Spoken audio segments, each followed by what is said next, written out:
Merci, Monsieur le Président. Mesdames les ministres, chers collègues, je souhaite profiter de cette séance de questions orales sans débat pour évoquer le problème des gravières. Les conséquences du changement climatique sur la disponibilité et la qualité de la ressource en eau sont maintenant connues. C'est pourquoi nous devons redoubler de vigilance quant à l'impact de nos activités, en particulier agricoles et industrielles, sur la ressource en eau.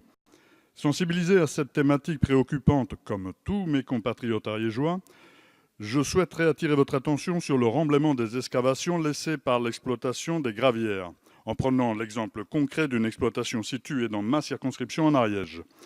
La société d'Engen Granulat extrait des matériaux dans le lit majeur de l'Ariège sur la commune de Saverdin jusqu'à 15 mètres de profondeur, mettant à nu la nappe phréatique.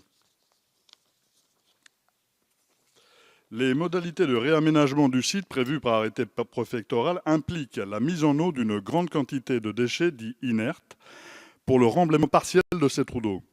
Si la gravière de Saverdin n'en porte pas le nom, il s'agit bien d'une installation de stockage de déchets inertes, ISDI, au sens de l'arrêté du 12 décembre 2014, relatif aux prescriptions générales applicables aux installations relevant de la rubrique 2760, puisque des matériaux BTP sont stockés définitivement sur le site. Or, l'article 4 de cet arrêté précise que l'installation est implantée hors zone d'affleurement de nappes, cours d'eau, plans d'eau, canaux et fossés temporaires ou définitifs. Voilà pourquoi il me semble urgent de clarifier la législation concernant les matériaux autorisés pour le remblayage des carrières alluvionnaires en noyer, de renforcer les contrôles et d'interdire l'enfouissement de déchets au contact de l'eau, car ils impactent le bon écoulement des masses d'eau souterraines et sont source de pollution.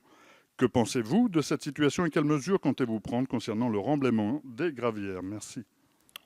Merci, Madame la Ministre. Vous avez la parole, Madame la Secrétaire d'État auprès du ministre d'État, ministre de la Transition écologique et solidaire. Merci, Monsieur le Président, Mesdames, Messieurs les députés, Monsieur le député Michel Larive, vous avez interrogé François de Rugy et le ministère de la Transition écologique et solidaire au sujet des gravières. Vous avez plus particulièrement appelé notre attention sur la gravière d'Engen Granulat, située à Saverdin, et notamment sur sa situation réglementaire concernant son activité de remblayage des déchets inertes. Cette gravière est une carrière relevant de la législation des installations classées pour la protection de l'environnement. À ce titre, elle est autorisée par arrêté préfectoral, puis contrôlée durant son exploitation et sa remise en état par l'inspection des installations classées de la DREAL Occitanie sous l'autorité de la préfète de l'Ariège. Comme vous l'indiquez, les modalités de réaménagement du site sont prévues dans l'arrêté préfectoral. Elles ont donc été évaluées dans l'étude d'impact environnemental et sont encadrées réglementairement. Les carrières ayant une activité de remblayage ne sont pas des installations de stockage des déchets inertes, dites ISDI, et ne sont donc pas soumises à l'arrêté que vous citez. Le remblayage des carrières est réglementé par l'arrêté du 22 septembre 1994, modifié, relatif aux exploitations de carrières. Cet arrêté fixe les critères d'admission des déchets inertes en carrière et n'interdit pas le remblayage de déchets inertes dans une carrière en eau, dès lors qu'il ne nuit pas à la qualité des sols ainsi qu'à la qualité et au bon écoulement des eaux. Dans le cas de la carrière de Saverdin, cet aspect a déjà été vérifié grâce à l'étude d'impact réalisée. D'autre part, un protocole de remblayage a été signé le 10 janvier 2014 entre la préfète de l'Ariège, le conseil départemental et les carriers. Ce protocole vise à encadrer de manière stricte les conditions d'acceptation des déchets ainsi que leur remblayage. Il prévoit également la réalisation par l'inspection des installations classées de contrôles annuels inopinés pour vérifier le respect de la réglementation. Ces contrôles, dont les résultats sont tenus à la disposition du public sur simple demande, n'ont pas mis à jour de non-conformité majeure dans la prise en charge et le traitement des déchets inertes sur la carrière de Saverdin. Je vous remercie. En réponse, vous avez la parole, mon cher collègue. Oui, Madame la Ministre. Les informations que vous détenez datent de 2014 peut-être.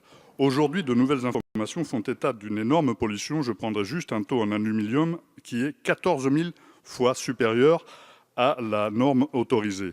Je prendrai les relevés du BRGM dans des puisards qui sont autour de cette exploitation gravière, qui montrent que la nappe phréatique ne se renouvelle pas.